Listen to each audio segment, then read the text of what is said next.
So hi friends, welcome to our channel. Friends, మనకి government of India minister of defence కింద పనిచేస్తున్నటువంటి రక్షణ మంత్రిత్వ శాఖలో ఖాళీగా ఉన్నటువంటి పర్మనెంట్ ఆఫీసర్ స్థాయి పోస్టులకి సంబంధించి ఈ యొక్క జాబ్ నోటిఫికేషన్ అనేది రిలీజ్ చేయడం జరిగింది.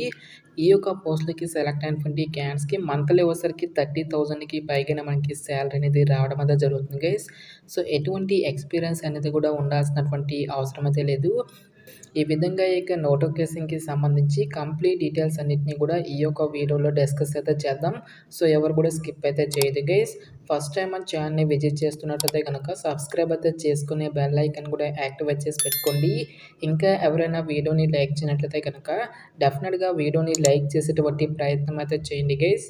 Okay, let's start the video.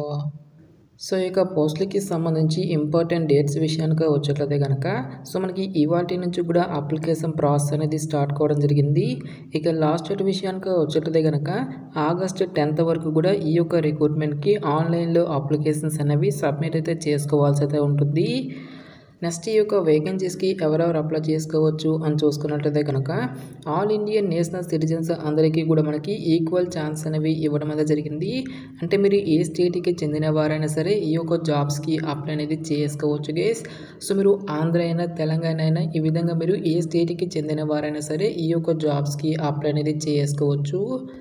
Next ఈ యొక్క పోస్ట్కి సంబంధించి అప్లికేషన్ ప్రాసెస్ విషయానికి వచ్చేట్లయితే కనుక ఓన్లీ ఆన్లైన్లోనే అప్లై చేసుకోవాల్సి అయితే ఉంటుంది.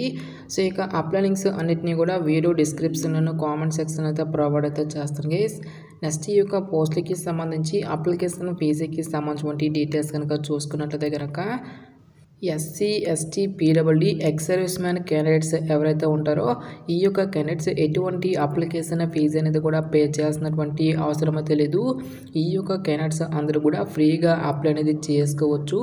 సో రిమైనింగ్ కేటగిరీకి చెందినటువంటి జనరల్ ఈడబ్ల్యూఎస్ ఓబీసీ క్యాండిడేట్స్ అందరూ కూడా 300 రూపీస్ అప్లికేషన్ ఫీజు అనేటువంటి దాన్ని ఆన్లైన్లో పే చేయాల్సి అయితే ఉంటుంది. సో ఇక పోస్ట్లకి అప్లై చేసుకోవడానికి మీకు ఉండాల్సినటువంటి ఏజ్ లిమిట్ విషయానికి వచ్చేట్లయితే కనుక సో మీకు మినిమం ఏజ్ అనేది 18 ఇయర్స్ అయితే కంప్లీట్ అయి ఉండాలి. జనరల్ అభ్యర్థులు వచ్చేసరికి 28 ఇయర్స్ వరకు కూడా అప్లై అనేది చేసుకోవచ్చు గైస్. నెక్స్ట్ మనకి క్యాస్ట్ వైజ్గా కూడా మనకి ఏజ్ రిలాక్సేషన్స్ అనేవి ఉంటాయి కాబట్టి ఓబీసీ క్యాన్స్ వచ్చేసరికి 31 ఇయర్స్ వరకు, ఎస్సీ ఎస్టీ క్యాన్స్ వచ్చేసరికి 33 ఇయర్స్ వరకు, పీడబ్ల్యూడీ క్యాండిడేట్స్ వచ్చేసరికి 38 ఇయర్స్ వరకు కూడా అప్లై చేసుకోవడానికి ఛాన్స్ అనేది కల్పిస్తూ ఉన్నారు. సో పోస్టుల వరకు వేకెన్సీస్కి సంబంధించిన డీటెయిల్స్ కనుక చూసుకున్నట్లయితే కనుక ఈ యొక్క నోటిఫికేషన్ ద్వారా మనకి డిఫరెంట్ డిసిప్లిన్స్లలో ఖాళీగా ఉన్నటువంటి ట్రైనీ ఇంజనీర్ ఉద్యోగాలతో పాటుగా ట్రైనీ అసిస్టెంట్ అనేటువంటి ఈ యొక్క ఉద్యోగాలను అయితే రిక్రూట్మెంట్ అనేది చేయడం జరుగుతుంది. నెక్స్ట్ ఇక్కడ మనకి ఏ కేటగిరీ వారికి ఎన్నెన్ని వేకెన్సీ అనేవి కేటాయించారు అనేటువంటి డీటెయిల్స్తో పాటు ఏ డిసిప్లిన్స్లో మనకి ఎన్నెన్ని వేకెన్సీ అనేవి కేటాయించారు అనేటువంటి కంప్లీట్ డీటెయిల్స్ అన్నింటినీ కూడా మనకి ఇక్కడ నోటిఫికేషన్లో ఇవ్వడం జరిగింది. అన్ని క్యాస్ట్ల వరకు కూడా వేకెన్సీ అనేవి కేటాయించడం అనేది జరిగింది గైస్. లైక్ మనకి general EWS OBC SC ST including మనకి పీడబ్ల్యూడీ క్యాండిడేట్స్కి కూడా సపరేట్గా వేకెన్సీ అనేవి కేటాయించడం అనేది జరిగింది. నెక్స్ట్ మనకి ఓపెన్ కేటగిరీలో కూడా మనకి వేకెన్సీ అనేవి కేటాయించారు కాబట్టి ఈ యొక్క విభాగంలో ఉన్నటువంటి పోస్టులకి మీరు ఏ క్యాస్ట్కి చెందిన వారైనా సరే అప్లై అనేది చేసుకోవచ్చు. సో ఇక పోస్ట్కి సెలెక్ట్ అయినటువంటి క్యాండిడేట్స్కి మనకి పే స్కేల్ అనేది ఏ విధంగా ఉంటుంది అని చూసుకున్నట్లయితే కనుక ట్రైనీ ఇంజనీర్ ఉద్యోగులకు వచ్చేసరికి ఫస్ట్ ఇయర్లో మనకి 29,000 రూపీసు, సెకండ్ ఇయర్లో వచ్చేసరికి మనకి 32,000 రూపీస్తో పాటు థర్డ్ ఇయర్లో 35,000 రూపీసు, ఫోర్త్ ఇయర్లో మనకి 38,000 వరకు కూడా శాలరీ అనేది పే చేయడం జరుగుతుంది.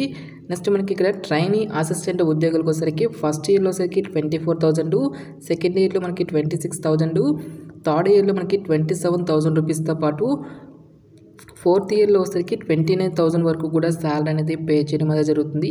సో ఇక బేసిక్ పేతో పాటు మనకి చాలా రకాల సెంట్రల్ గవర్నమెంట్కి సంబంధించి అలవెన్సెస్ అనేవి కూడా మనకి పే చేయడం అనేది జరుగుతుంది గైస్. లైక్ మనకి మెడికల్ ఇన్సూరెన్స్తో పాటుగా యాన్యువల్ ఇంక్రిమెంట్ అనేది ఉంటుంది.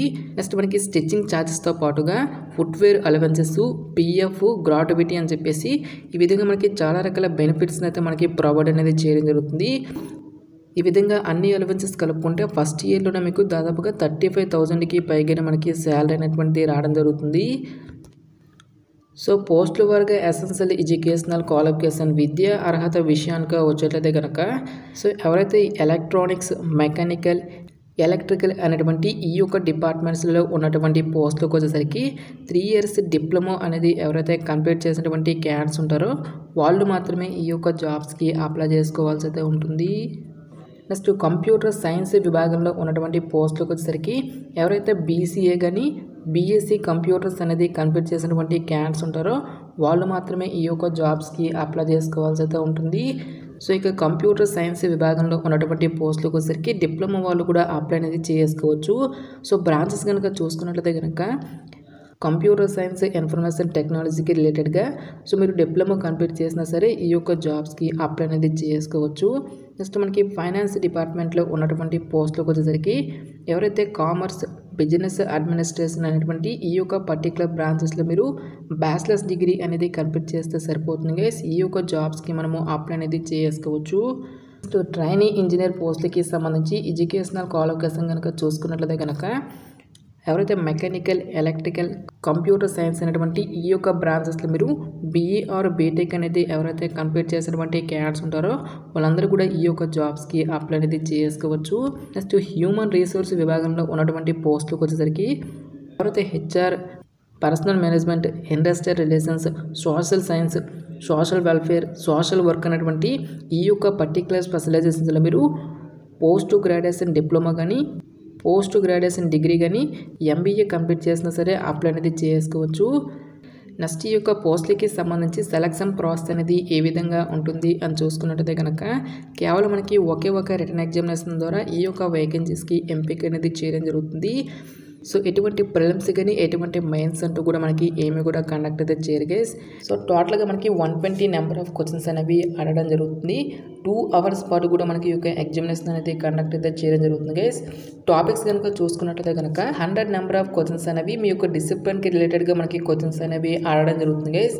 అంటే మీరు ఏ స్పెషలైజేషన్లో అయితే ఒక పర్టికులర్ క్వాలిఫికేషన్ అనేది కంప్లీట్ చేసి ఉంటారో సో ఒక రిలవెంట్ డిసిప్లిన్ నుంచి మీకు రిలేటెడ్గా క్వశ్చన్స్ అనేవి అడగడం జరుగుతుంది. మిగిలినటువంటి యొక్క 20 క్వశ్చన్స్ అనేవి జనరల్ యాప్టిట్యూడ్ నుంచి మనకి రిలేటెడ్గా క్వశ్చన్స్ అనేవి అడగడం జరుగుతుంది గైస్. లైక్ మనకి quantitative aptitude, reasoning, general English అనేటువంటి ఈ యొక్క టాపిక్స్ నుంచి క్వశ్చన్స్ అనేవి అడగడం జరుగుతుంది. సో ఈచ్ వన్ కరెక్ట్ ఆన్సర్కి ఇక్కడ మనకి 1 మార్క్ అనేది కేటాయిస్తారు. నెక్స్ట్ మనకి నెగిటివ్ మార్కింగ్ అనేది కూడా ఉంటుంది గైస్. ఈ విధంగా ఎవరైతే ఇక రిటర్న్ ఎగ్జామినేషన్ని క్లియర్ చేసినటువంటి క్యాండిడేట్స్కి ఫర్దర్గా మనకి ఇంటర్వ్యూ అనేది కూడా కండక్ట్ చేసేసి ఈ యొక్క వేకెన్సీస్కి ఎంపిక అనేది చేయడం జరుగుతుంది. నెక్స్ట్ ఎగ్జామినేషన్ సెంటర్స్కి సంబంధించిన డీటెయిల్స్ కనుక చూసుకున్నట్లయితే కనుక ఆంధ్రప్రదేశ్ అభ్యర్థులకు వచ్చేసరికి విశాఖపట్నంలోను, తెలంగాణ అభ్యర్థులకు వచ్చేసరికి హైదరాబాద్లో మనకి ఈ యొక్క పోస్టులకి సంబంధించి ఎగ్జామినేషన్స్ అనేవి కండక్ట్ చేయడం జరుగుతుంది. సో ఇక పోస్టులకి సెలెక్ట్ అయినటువంటి క్యాండిడేట్స్కి జాబ్ పోస్టింగ్ అనేది కూడా ఆంధ్రప్రదేశ్ అభ్యర్థులకు వచ్చేసరికి ఆంధ్రప్రదేశ్లోను, తెలంగాణ అభ్యర్థులకు వచ్చేసరికి తెలంగాణలో మనకి ఈ యొక్క జాబ్ పోస్టింగ్ అనేది ఇవ్వడం అనేది జరుగుతుంది. ప్రజెంట్ మనకి ఈ యొక్క పోస్టులు అన్నింటినీ కూడా 4 years ఫిక్స్డ్ టర్మ్ కాంట్రాక్ట్ బేసిస్లో ఈ యొక్క వేకెన్సీస్ని రిక్రూట్మెంట్ అనేది చేయడం జరుగుతుంది. సో ఇక 4 years కాంట్రాక్ట్ పీరియడ్ అనేది కంప్లీట్ అయిన తర్వాత ఫర్దర్గా కంపెనీ యొక్క రిక్వైర్మెంట్స్ని బట్టి నెక్స్ట్ మీ యొక్క పర్ఫార్మెన్స్ని బేస్ చేసుకొని ఈ యొక్క టర్మ్ అనేది కూడా ఎక్స్టెండ్ చేయడం జరుగుతుంది. కాబట్టి ఎలిజిబిలిటీ ఉన్నటువంటి ప్రతి ఒక్క క్యాండిడేట్ కూడా ఈ యొక్క ఆపర్చునిటీని యూటిలైజ్ అయితే చేసుకోండి.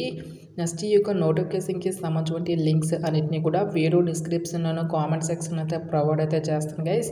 ఇంకా ఈ యొక్క నోటిఫికేషన్కి సంబంధించి మీకు ఎటువంటి డౌట్స్ వచ్చినా సరే నాకు కామెంట్ సెక్షన్లో కామెంట్ అయితే చేయండి. ఎటువంటి మరిన్ని జాబ్ అప్డేట్స్ కోసం మన ఛానల్ని సబ్స్క్రైబ్ చేసుకుని బెల్ ఐకాన్ కూడా యాక్టివేట్ చేసి పెట్టుకోండి. సో ఇది ఫ్రెండ్స్ ఇవాల్టి వీడియో. రేపు మరొక మంచి జాబ్ అప్డేట్తో మళ్ళీ మీ ముందుకు రావడం జరుగుతుంది. Thanks for watching this video.